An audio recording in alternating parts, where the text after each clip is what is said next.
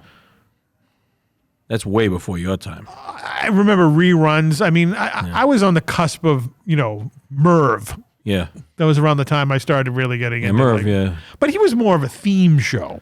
Oh. Merv Griffin. Oh, let's bring in the cast of, blah, blah, blah, blah, blah. I used to like when Mike Douglas would bring in, who's a little chubby kid there that I always laugh Mason at. Reese? Yes, to co-host for a week.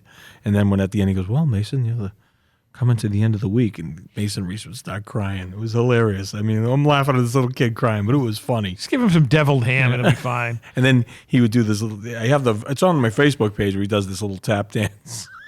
Which is one of the funny. Go to Ricky Bittman's Facebook page. Being that you're a Three Stooges fan, that was the last appearance of Mo Howard on the Mike Douglas show. Throwing pies. In 1975, I believe. That sounds about right.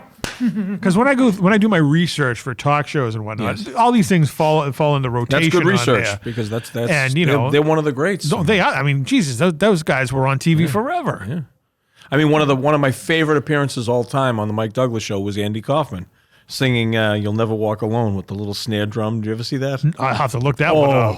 It's Robert Goulet, and I want to say Toady Fields, but I'm not sure. Maybe Carol Channing and Mike Douglas. Carol Channing. And Mike Douglas said, "Now this Andy, you going to do a song for us?" Oh yes, one of my favorite songs of all time.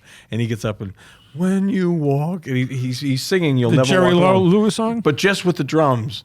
And he's like going, and at the end he goes, "You'll never walk," and then he goes, "Alone." And the camera cuts to Robert Goulet. His mouth is just hanging open because back then Kaufman had them right in the palm of his hand. Robert Goulet, of course, the Canadian version of Wayne Newton. Yes, true. Good singer. But Elvis, he's the one that Elvis shot the TV out. He was on TV singing, and Elvis shot the television. Why? He said he couldn't stand watching someone who didn't sing with passion, and Robert Goulet was kind of phoning it in. He sang "Oh Canada" at WrestleMania 6. Did he really? He did. Interesting. I mean, he's a decent singer. Don't get me wrong. I like Robert Goulet. I have a Robert Goulet And he was in playlist. Beetlejuice with Michael Keaton. And he was in, that's right, he was in great appearance on The Simpsons. When Bart opened the nightclub in his treehouse, and somehow they conned Robert Goulet. And he goes, "This is the nightclub?" He goes, "I need to speak to my manager." And Nelson Muntz goes, "Your manager said for you to shut up." He's not still kicking, is he? Goulet, no. Robert Goulet's gone? Yeah. And he goes, Vera said that? Wow. And then they had him singing songs in the treehouse, and he's going, Jingle bells, Batman smells, Robin laid an egg. And he's like, somebody get me out of here. It's kind of funny, the idea of Robert Goulet singing in a treehouse. I thought it was Well, the hysterical. Breezy has a good sense of humor. Yeah. But Elvis shot the TV, wasn't he? Didn't like him. Yeah, but You sure he didn't get a booking or bang one of his rats or something that was the real story? I don't know. Speaking of Elvis, the movie's coming out. I thought they already did one. No, this is Epic. You ever heard of the movie Epic? No. It's called Elvis Presley in Concert. It's coming out in a few weeks. Some buddies and I of mine. So it's it's like a documentary deal. Well, it's a concert film. Okay, so it's not some guy playing Elvis. Oh, no. This is real footage that they see. They did 2 concert films with Elvis. That's the way it is, and Elvis on tour. I'm partial to Elvis on tour. But they shot so much footage, but they didn't use it all. So what they did was Baz Luhrmann said. Who's Baz Luhrmann? He's the guy who made the Elvis movie with Austin Butler. That Gotcha, just came out gotcha. with Tom Hanks.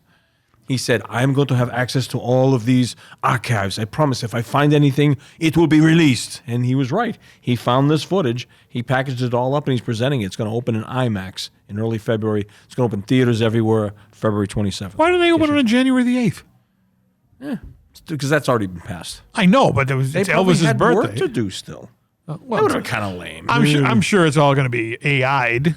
No, this is real footage. I know, but well, I'm sure they'll spice it up a To little it, bit. there's a lot of film grain and cracks in it. I'm sure I'm all for it. As long as it's Elvis and the sound and the voice. I mean, we'll get to see him singing songs we've never seen him in concert before. Speaking as an Elvis fan, this is a big deal. It's epic. It's a big deal. Yeah, It's and I epic. thought it was great. Epic. I never put that together. Elvis Presley in concert, but he is something to see in these concert films. I will go say that. I'm an Elvis fan. I'm not a diehard fan or anything. I'm not going to watch him in those bad acting in those movies. Those suck. You know, it's funny you should say that. I remember when I was a kid, I was like, all right, well, I love Elvis so much. I've seen it all. Oh, I'll check out some of the movies. And I remember renting one of the movies, and They're horrible. It's not even like it's Elvis. It's like, who is this guy? I mean, there's a couple of them are good. I will say Girl Happy I like because I won that on the Oldies 103. I called in one day and answered a trivia question. What was the trivia question? I have no idea, but I did answer it right, and he sent me a VHS copy of Girl Happy. His best performance was King Creole, Jailhouse Rock is good, and Viva Las Vegas because it had Man Margaret. I like when he sings Suspicious Minds. Mm-hmm. I always listen to that on YouTube. Caught on the trap. I can't walk out. His last number 1 hit. Was it? He didn't even want to sing that song. Why is that? He didn't like it. Who wrote it? I'm not sure.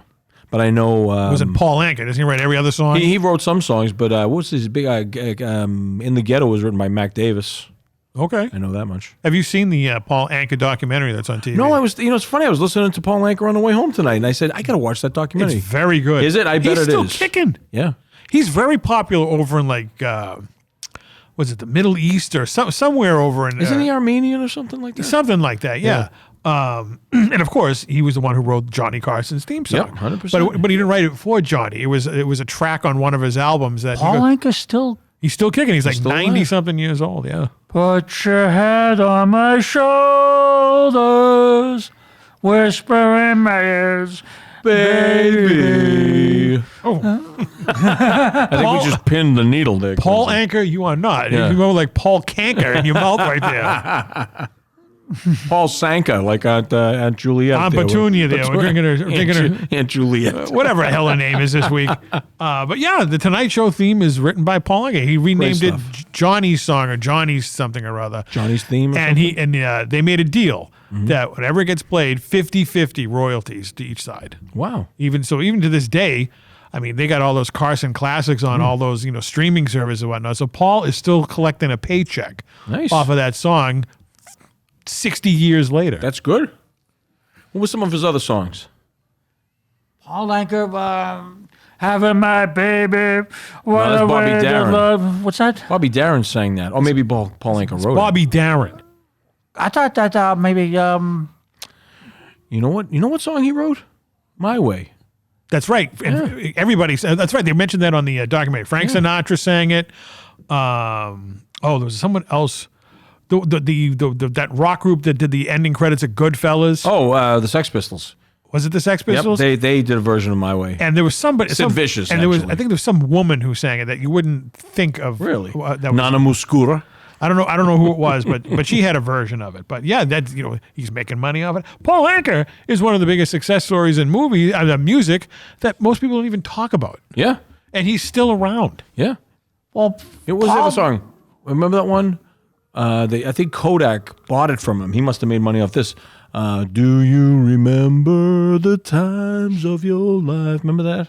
Vaguely, yeah, because Good morning, yesterday you wake up. okay, yeah. And slipped away.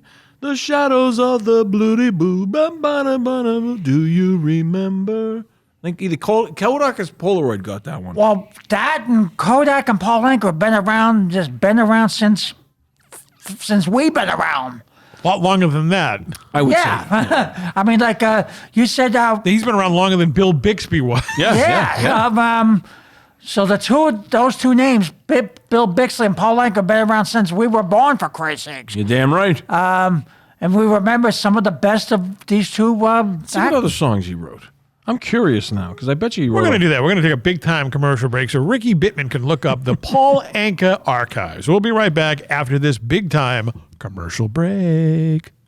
Hello, I'm Abigail Harwich, the new executive producer of After Hours with TC Restani, and I want you to be on our award-winning talk show. Whether it's a Zoomcast, or a podcast, or right here in our studio, follow the information that's on the screen. I can't wait to see you on After Hours with TC Restani.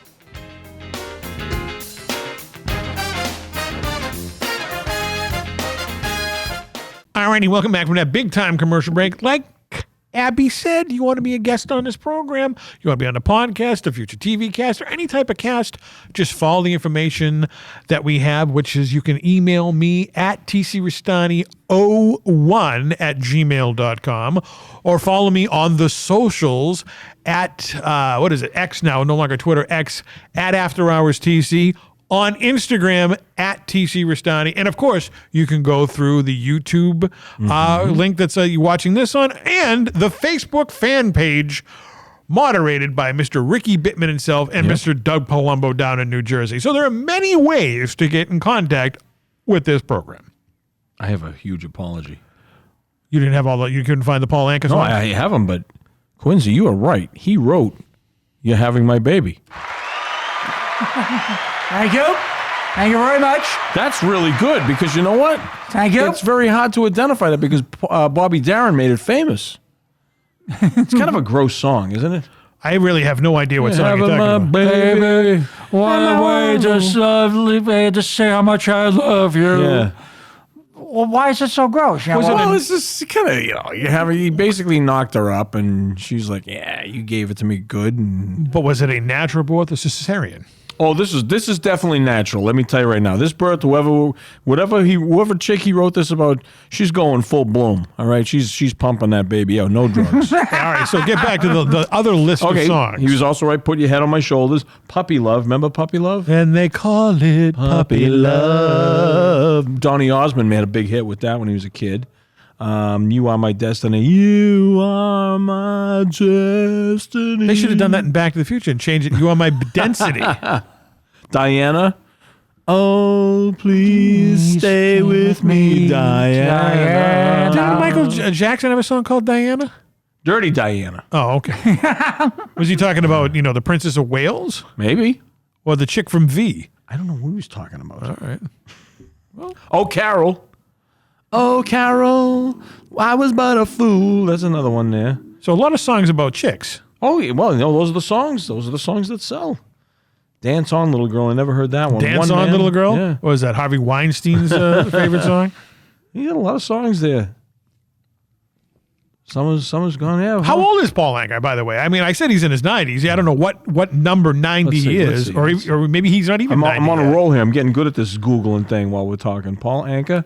He is 84 years old, born on Jesus, July I 30th. thought he was a lot older. When did he start? When he was 12? Oh, he was a little kid, yeah. So he was like Wayne Newton? Yeah, very young kid. Very young Dark kid. as shame, thank you for the joy and pain. You brought me down lover's Oh, lane. I'm sorry, Paul Anka. I thought I was making you Methuselah. No, that's I'm not talking to you. Are you Paul Anka? no. I'm just having a little fun there. With that. Great. Well, I'm trying to apologize because I said Paul Anka was a lot older than he actually is. He's Lebanese and Syrian. He was born in Ottawa, Canada. Oh, Canada. Oh, Yeah, Canada. By the way, that's where all this cold weather's coming from. Canada. What else? to Canada. Is Jason Bateman related to Paul Anka? I don't know. Jason Bateman and Paul Anka are not related by blood. They are related by marriage. Paul Anka is Jason Bateman's father-in-law. Wow. That wasn't mentioned in the documentary? So Jason Bateman knocked up Anka's daughter? Amanda Anka. Amanda Anka. Yeah. Sounds like Anka is his real name. Well, why would you ever come up with a stage name like that? Unless you're going to be like Jesus, like a Popeye movie or something. I think the daughter might make you list it, T. Let me see the picture. She's 57. That's all right. But she's, Let me see the picture. I would tell you, it's not bad. A little bit, Oh yeah, she's got the look. Yeah, she's got. I know what he likes. Oh wow. I know what my. She wouldn't be top on the list, but she would. And that's her at 57. She's a fine looking. Now I'm going to sing that song from Boston, the Amanda. That was a good song. I love that song. It's probably my second favorite Boston song. Really? The first one being More Than a Feeling. More Than a Feeling. But that, and Amanda wasn't even from the 70s. That came out in the 80s. That was it was like 86. I remember that. I'm gonna take you by surprise and make you realize, Amanda. There you go. You like that, huh?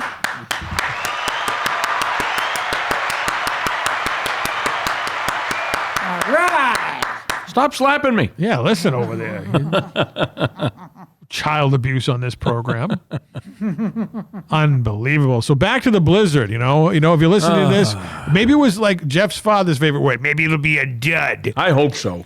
If not, if there's more than 2 feet of snow, we may not have a show next week. Yeah, that's true. So we have to go back and listen to the archives. We'll be cleared out by then. You think so? Oh, God. I heard this is supposed to be the powdery stuff. Yes, which I love. Because what I'm going to do? I'm going to fire up my leaf blower. Well, don't forget now, like I said, pottery is a good thing, but you still need to take it in layers, okay? No, not if you got a snow blower. That should go right. What? Take it. Listen, all these things that you make the snow blower, you have to do for the snow blower, you might as well just shovel it. No. I'm putting my hand right in there. In other words, I don't even have a snow blower. I'll just let you know that right now. Well, get one for Christ's sake. No, because I want to put my hand inside of it, and you won't let me. Because you'll get hurt.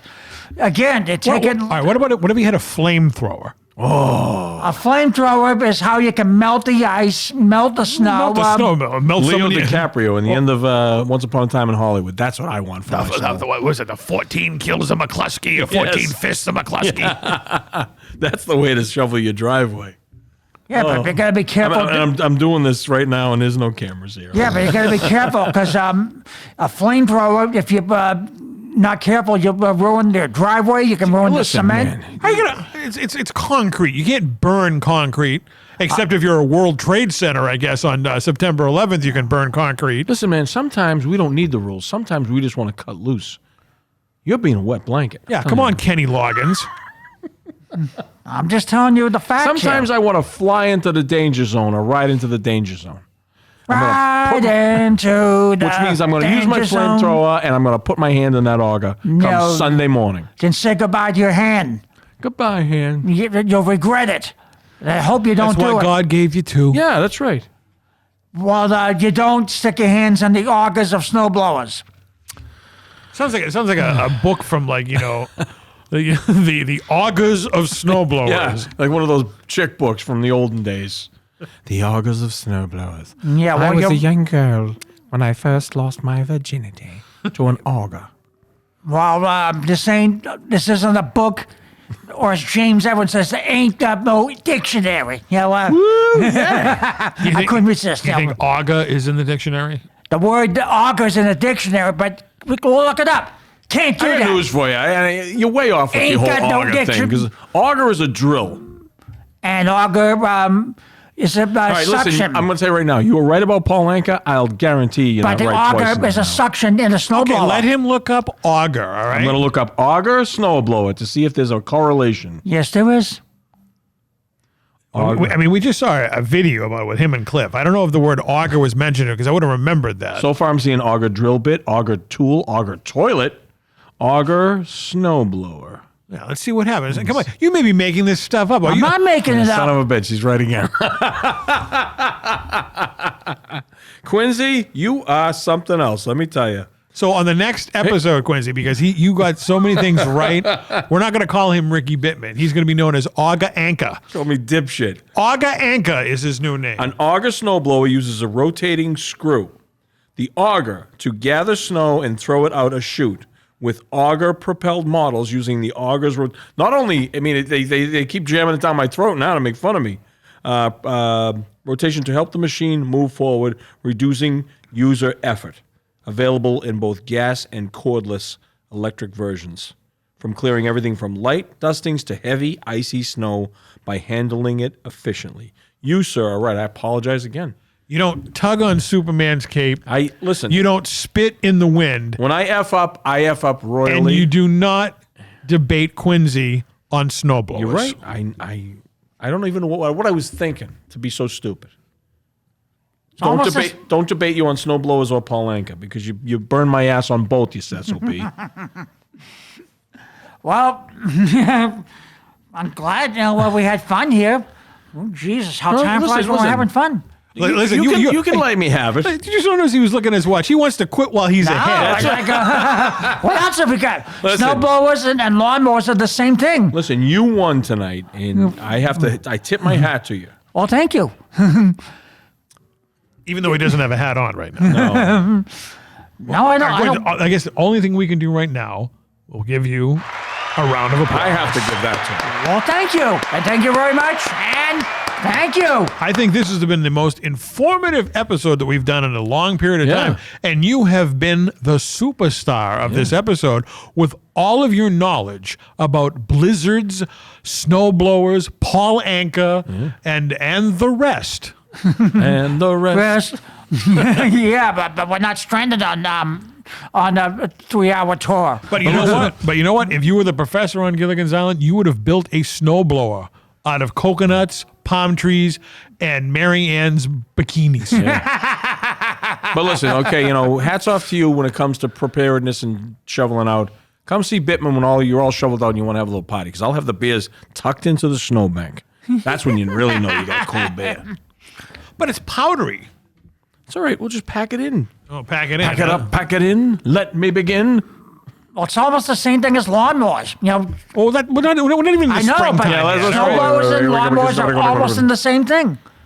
It is. I'm not going to debate you anymore because I'm going to lose. Because lawnmowers, you chop, clean No the auger bottom off. No auger in a snow. Yeah, but lawnmower. Yeah, but you have to clean the bottom off, and you can sharpen or replace your blade, and don't ever stick your hand underneath there. Change your spark you plug. take the fun out of everything. You're no fun, Quincy, anymore. I mean, listen. No, because I seen how does emergency room stay in business? Yeah, you're putting the doctors out of business by having all these rules. Because the doctors are going to find out that in the 70s, like earlier, lawnmowers were built that front wheel self-propels, and they ran away, and then people would stick their foot in them or their hands in them. What are you, like the Wright brothers of friggin' lawnmowers? Yeah, I grew up with all this, and they used to have self-propelled lawnmowers, and when the front wheels would spin, but then they rebuilt lawnmowers so that when you let go of the handle, the whole engine stops. I think I'm buying a new lawnmower for Tosh this spring. You gonna come with me? Yeah. All right. They have laser beams now that do it. What? That's what I heard. Laser beams, I wouldn't doubt it, because look at all the good things they can do with lasers. They have robot ones now. The stupid Roombas? They have them for lawns. You put it on your lawn. A lawnba? Yeah. Wow. Quincy, I like the good old-fashioned elbow grease. it's time to take this auger home. Oh, God. Well, thank you for watching this very good Golden Oldies episode. Yeah. I hope you take up on all of our safety tips. So thank you for watching. We'll hope to see you once again. So thank you. Don't drink and drive. Please drive home carefully. And remember, we never close. Made a goddamn fool out of me this week.